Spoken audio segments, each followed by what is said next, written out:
Hello student, আশা করি তোমরা সকলে ভালো আছো। অনশট উইথ বারুই বেড়া চ্যানেলের পক্ষ থেকে সকলকে স্বাগত।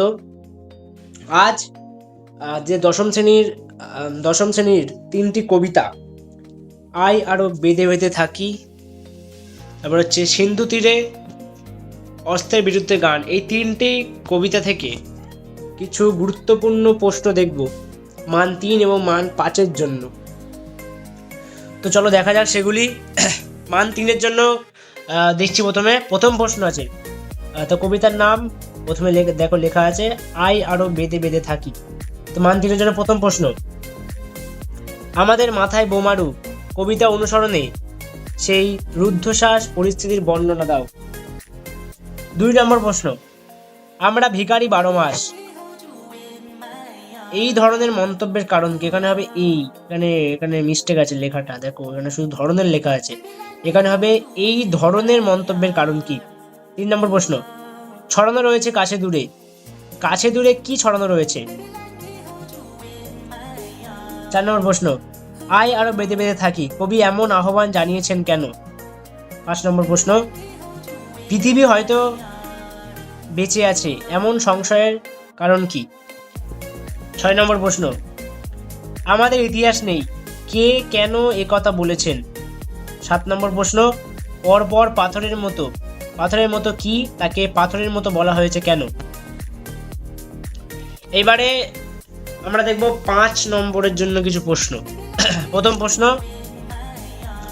আমাদের ইতিহাস নেই অথবা এমনই ইতিহাস, কবি আমাদের ইতিহাস নেই বলে সংশয় প্রকাশ করেছেন কেন?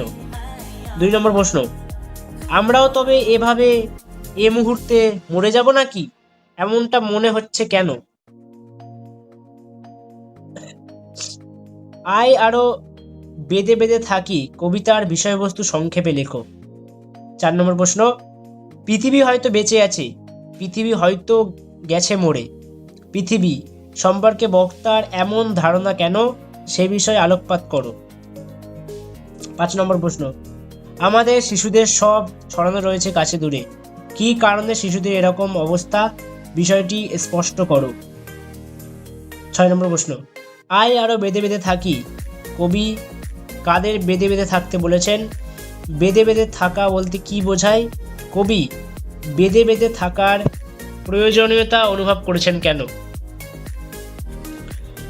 তো এই ছিল যে কবিতা আই আরো বেঁধে বেঁধে থাকি, এখান থেকে 3 এবং 5-এর জন্য কিছু গুরুত্বপূর্ণ প্রশ্ন। এবারে পরের কবিতায় যাচ্ছি আমরা, সেটা হচ্ছে সিন্ধু তীরে। দেখবো এখান থেকেও 3-এর জন্য প্রথম প্রশ্ন, পঞ্চকন্যা পাইলা চেতন, পঞ্চকন্যা কারা, তারা কিভাবে চেতন ফিরে পেল? 2 নম্বর, অতি মনোহর দেশ, এই মনোহর দেশের সৌন্দর্যের পরিচয় দাও। 3 নম্বর প্রশ্ন, বিস্মিত হইল বালা, বালা এখানে একটু ভুল আছে, এখানে বালা হবে, বলো লেখা আছে, তো এখানে বালাকে, তার বিস্ময়ের কারণ কি? 4 নম্বর প্রশ্ন, পদ্মা সখীদের নিয়ে উদ্যানে আসার সময় কি দেখতে পেয়েছিলেন, তিনি যা দেখেছিলেন সে সম্পর্কে কি অনুমান করেছিলেন? 5 নম্বর প্রশ্ন, তন্ত্রে মন্ত্রে মহৌষধি দিয়া কার জন্য এই পরিচর্যা, কিভাবে কারা এই পরিচর্যা করেছিল? তো এগুলি ছিল সিন্ধু তীরে কবিতা থেকে 3 নম্বরের জন্য প্রশ্ন। এবারে দেখো 5 নম্বরের জন্য। প্রথম প্রশ্ন, সৈয়দ আলাউলের সিন্ধু তীরে কাব্যাংশটি অনুবাদ জাতীয় কবিতা হলেও তা মৌলিক রচনার গুণে সমৃদ্ধ, এই মন্তব্যের সপক্ষে তোমার মত পোষণ করো। 2 নম্বর প্রশ্ন, তথা কন্যা থাকে সর্বক্ষণ, কোন কন্যার কথা বলা হয়েছে, কন্যা কোথায় কেন সর্বক্ষণ থাকে? 3 নম্বর প্রশ্ন, কন্যারে ফেলিল যথা, কন্যার পরিচয় দাও, তাকে যেখানে ফেলা হয়েছিল সেই স্থানটি কিরূপ ছিল? 4 নম্বর প্রশ্ন, পদ্মা তার সখীদের নিয়ে উদ্যানে আসার সময় কি দেখতে পেয়েছিলেন, এরপর তিনি কি করলেন?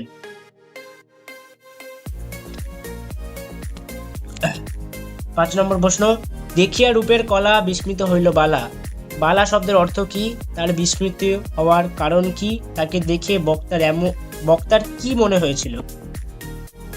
6 নম্বর প্রশ্ন, সমুদ্র নিপতি সুতা কে, সিন্ধু তীরে কবিতা অবলম্বনে সমুদ্র নিপতি সুতার চরিত্র আলোচনা করো। এগুলি ছিল সিন্ধু তীরে কবিতা থেকে 3 এবং 5-এর জন্য গুরুত্বপূর্ণ প্রশ্ন। এইবারে দেখবো আমরা অস্ত্রের বিরুদ্ধে গান, এখান থেকে মান 3 এবং মান 5-এর জন্য কিছু প্রশ্ন। চলো দেখা যাক। প্রথম প্রশ্ন 3-এর জন্য, রক্ত মুছি গানের গায়ে, এর মর্মার্থ লেখো। 2 নম্বর, গানের বর্ম আজ পড়েছি গায়ে, গানের বর্ম বলতে কি বোঝানো হয়েছে। 3 নম্বর প্রশ্ন, মাথায় গোজা ময়ূর পালক, কার মাথায় ময়ূর পালক গোজা, এখানে ময়ূর পালক গোজা চিত্রকল্পের তাৎপর্য কি তা লেখো। 4 নম্বর প্রশ্ন, অস্ত্র ফেলো অস্ত্র রাখো গানের দুটি পায়ে, কবি কোথায় অস্ত্র রাখতে বলেছেন, এ কথা বলার কারণ কি।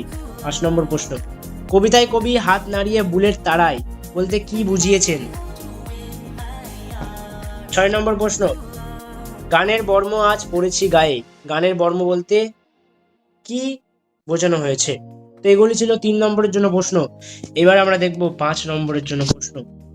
প্রথম প্রশ্ন, আমার শুধু একটা কোকিল গান বাঁধবে সহস্র উপায়ে, কোন প্রসঙ্গে এই মন্তব্য, মন্তব্যটির যথার্থতা বিশ্লেষণ করো। 2 নম্বর প্রশ্ন, অস্ত্রের বিরুদ্ধে গান কবিতায় কবি অস্ত্র ফেলতে বলেছেন কেন, অস্ত্র পায়ে রাখার মর্মার্থ কি। 3 নম্বর প্রশ্ন, কবি জয় গোস্বামীর অস্ত্রের বিরুদ্ধে গান কবিতায় যুদ্ধ বিরোধী মনোভাবের যে প্রকাশ ঘটেছে তা নিজের ভাষায় বিবৃত করো। 4 নম্বর প্রশ্ন, গানের বর্ম আজ পড়েছি গায়ে, কার কোন রচনার অংশ, কে গানের বর্ম পড়েছে, গানের বর্ম বলার তাৎপর্য বিশ্লেষণ করো। 5 নম্বর প্রশ্ন, রক্ত মুছি শুধু গানের গায়ে, রক্তপাত হওয়ার কারণ কি, গানের গায়ে রক্ত মোছা তাৎপর্য কি। তো এই ছিল অস্ত্রের বিরুদ্ধে গান যে কবিতা সেখান থেকে গুরুত্বপূর্ণ প্রশ্ন। তোমরা এই প্রশ্নগুলি অবশ্যই ভালো করে পড়বে। এছাড়াও কবিতাগুলোকে ভালো করে পড়ে নেবে, যাতে যে কোনো লাইন থেকে যদি প্রশ্ন তুলে দেয় তাহলে কিন্তু তোমাদের আর কোনো অসুবিধা হবে না উত্তর দিতে। তো অবশ্যই কবিতাগুলোকে ভালো করে পড়বে।